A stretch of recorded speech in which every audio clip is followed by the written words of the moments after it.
Start over. From where? From the start. Darn. Let me go again. My name is Stephanie Yusing, FIFA assistant referee from Jamaica. All right. How long have you been a referee? 12 years. 12 years. FIFA 10 years. Okay, great. All right, so before we go 1 foot in the future, let's retrack a little bit. Tell us a little about your growing up, where you grew up, if you wish to share sibling or parenthood, stuff like that. I grew up in Spanish Town, St. Catherine. I played football for St. Jago High School, for University of Technology Jamaica, a few football clubs, Rivoli, Los Perfectos, Reno, Barbican Women. I have one brother, one sister. What else? Wow, who would have thought that you played female football for Jamaica? I knew of one. I knew of St. Diego. I never had the slightest idea that you played for so many other clubs. Wow, Yeah. that was the first, and I am pretty sure a lot of my viewers would be astonished as well. What position did you play?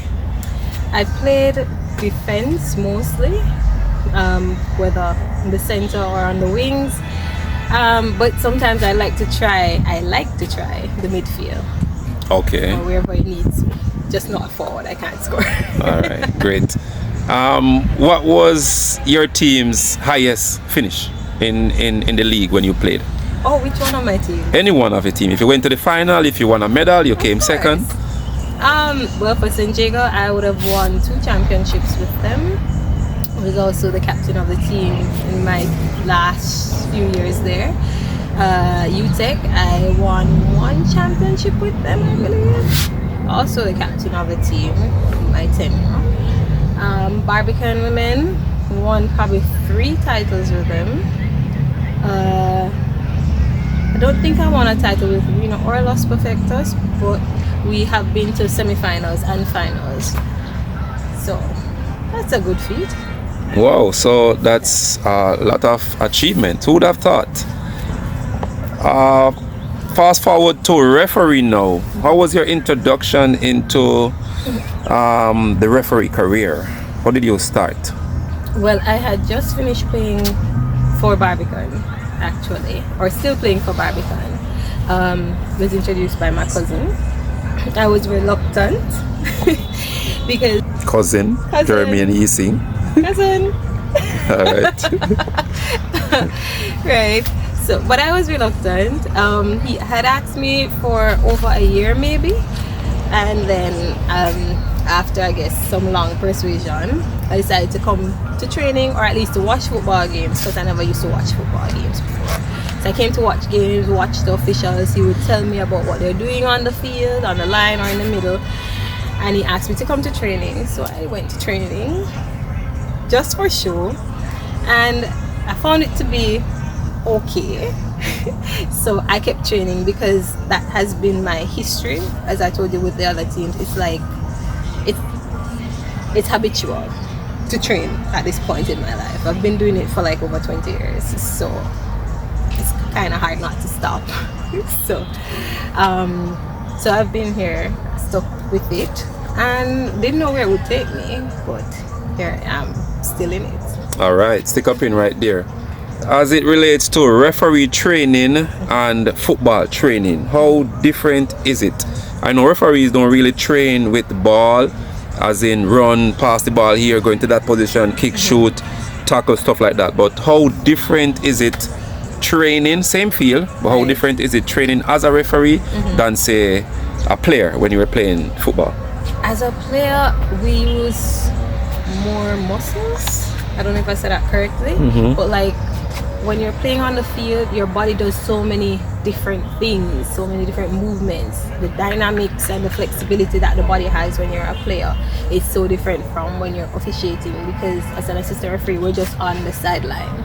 The referee in the middle, you just run across mostly, or have long runs, or a straight line. So we are not as flexible. We don't go into tackles, you know, so our legs don't go up and down and around and such. So I think the demand on the field for players is higher than as an official. Well, it's fascinating you say that, because persons watching a game, just go to a normal JPL game or a schoolboy game, just think that referees are just robots. Just go out there, run up and down. They don't know that there is actually a method to the madness. You have to run, you have to cut diagonals, similar to how maybe a right back would play. He has to anticipate when the ball is coming over and so forth. How different is it for you on the line, say, officiate in the middle? Because I know from time to time you would have done games in the middle in your parish. Well, to be honest, being in the middle requires more tolerance. As I say, in the middle, you're the leader, you're in charge of the game, not only of the players but also of your team that is working with you. So you have a higher responsibility. And at the end of the day, the one in the middle has the final decision. So there's a great difference.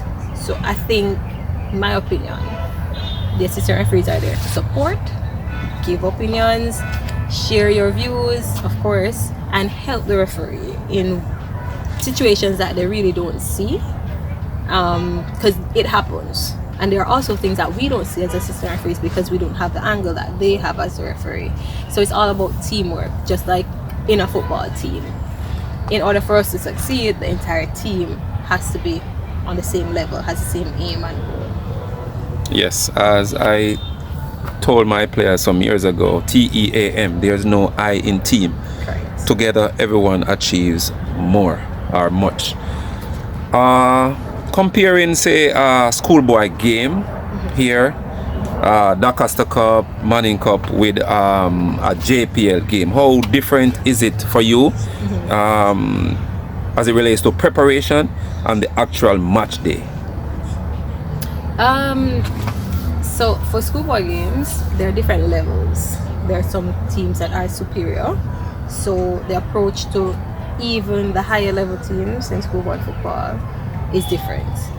However, you also do have different levels in the Jamaica Premier League as well. So some teams, of course, are more superior. Some are fitter, some are faster, some are more tactical. So even that, some are more skillful. So preparation goes by which team you have, what players do they have, what's the history behind the teams as well. And how you plan to execute all of that information or knowledge put together with your knowledge of the laws of the game and application of the laws of the game. As it relates to physicality, two top teams in the JPL and two top teams, either Manning Cup or the Doncaster Cup, you choose. For style of preference, which would you prefer? I know I have my preference. Which would you prefer? You mean like to officiate? To officiate, yes. I think top teams. On a good day, I would say Portmore United is actually not bad. But then again, it's difficult. Difficult. Two top teams, man. It could be semi-final, quarter-final, when they, you have to have a winner. But two top teams, and two top schoolboy. Which one would you prefer? Alright, two JPL top teams. I would say Arnett Gardens and Mount Pleasant United. So you'd prefer have those two going at it, other than say a CC versus a Georges, a CC versus a JC. That's the question I'm trying to ask. Oh, I was in versus a CC. Yeah. Because for me personally, and when you go overseas, they play to a pattern. They play good football. Here in Jamaica, you hardly can get a team that can put 10, 12 passes together.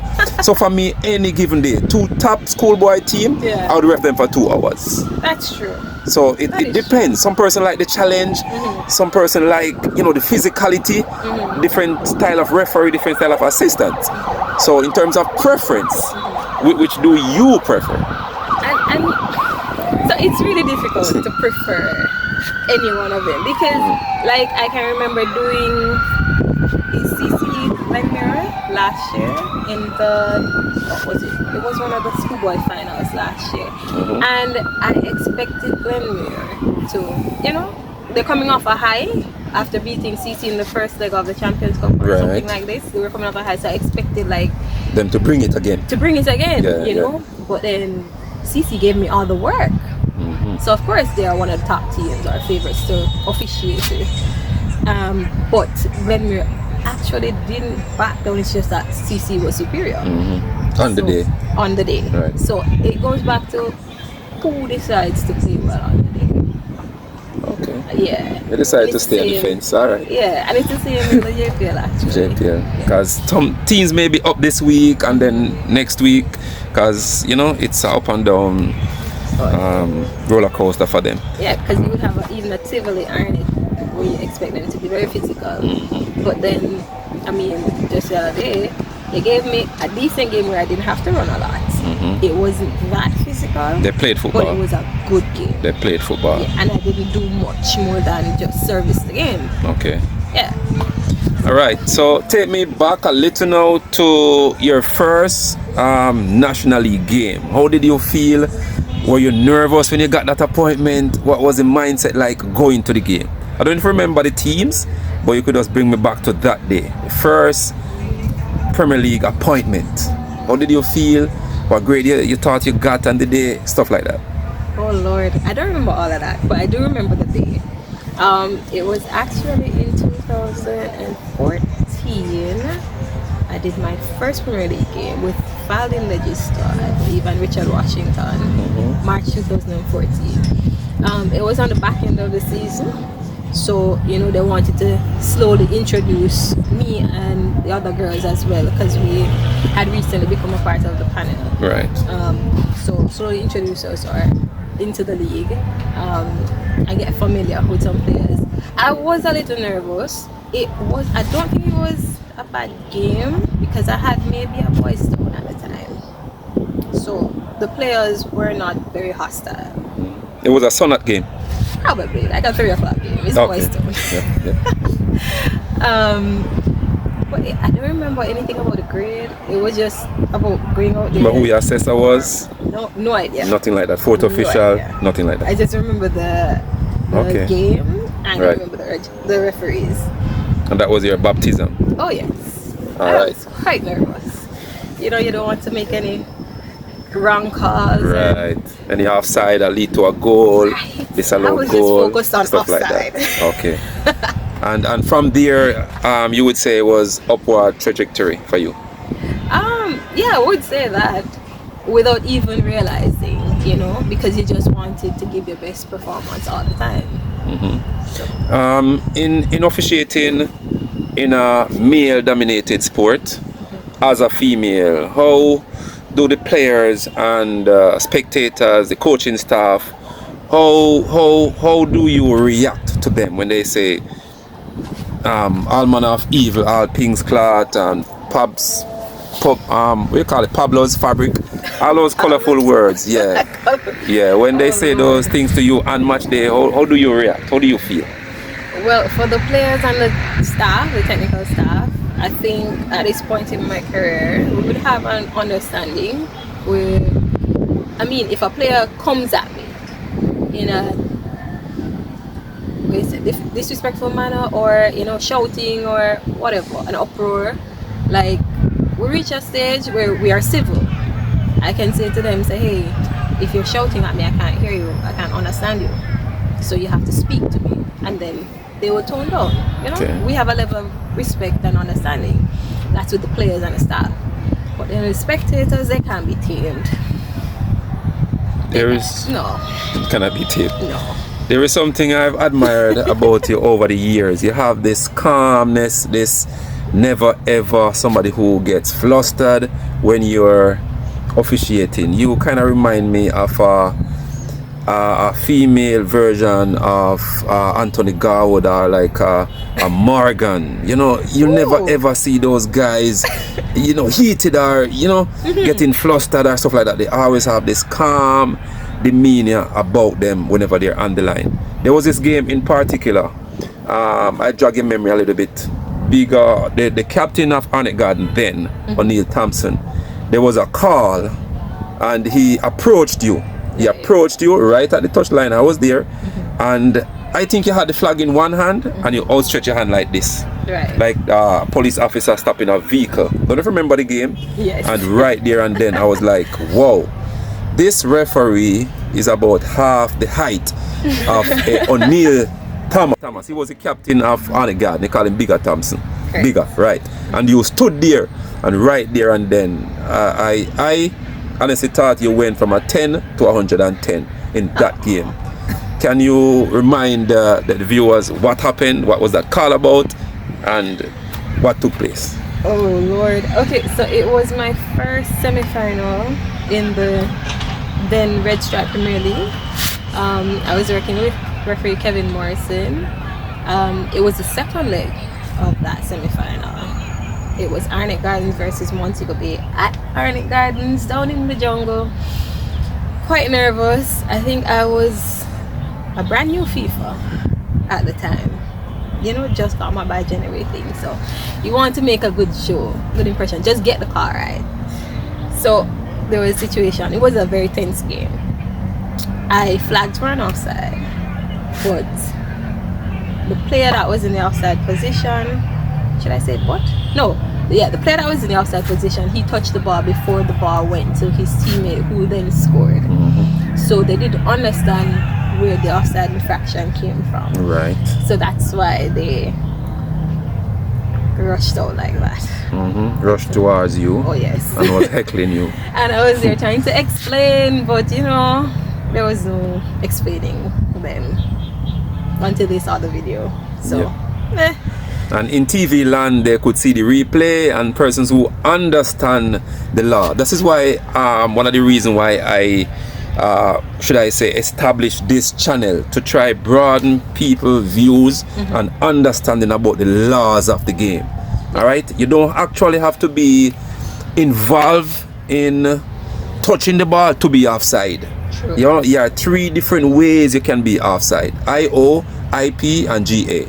Interfere with an opponent, interfere with play, and gaining an advantage. And right there showed excellent concentration. The replay showed it over and over, but for some strange reason they couldn't get it because they were heated and they wanted that goal to progress to the final. Correct. All right, but you were judged to be very, very correct. Just to sidetrack a little bit, a question I ask many referees: why they don't take interviews?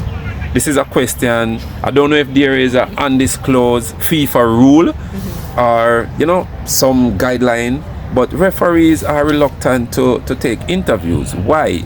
I mean, you don't normally take interview if there is a blatant misread card, disallowed goal, stuff like that. But somebody can come up to you, approach you. I am very, very sure that majority of Jamaicans have never heard you speak.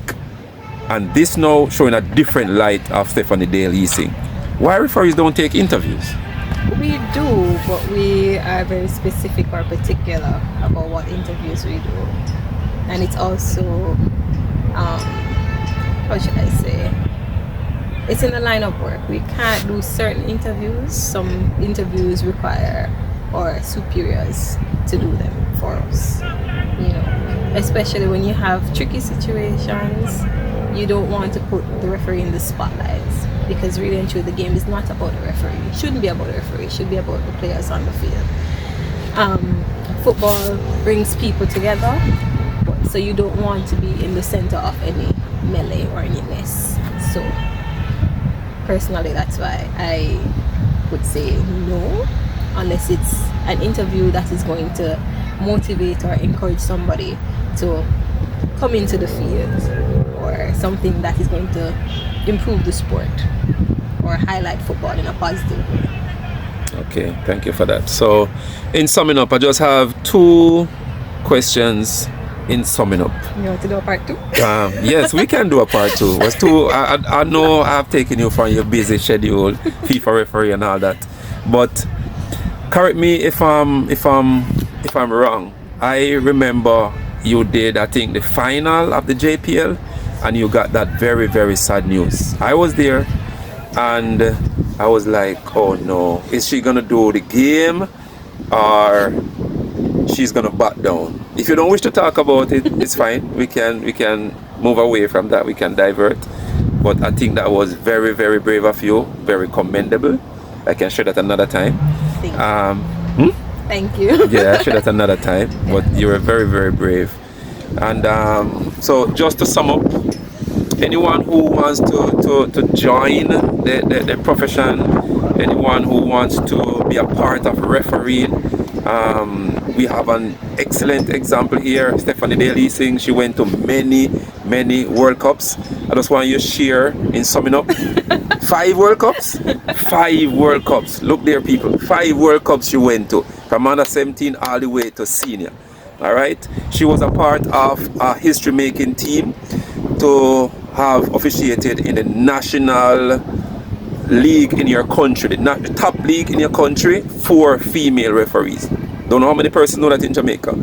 I think Jamaica was one of the first country to have 4 females officiate the top male competition in the country.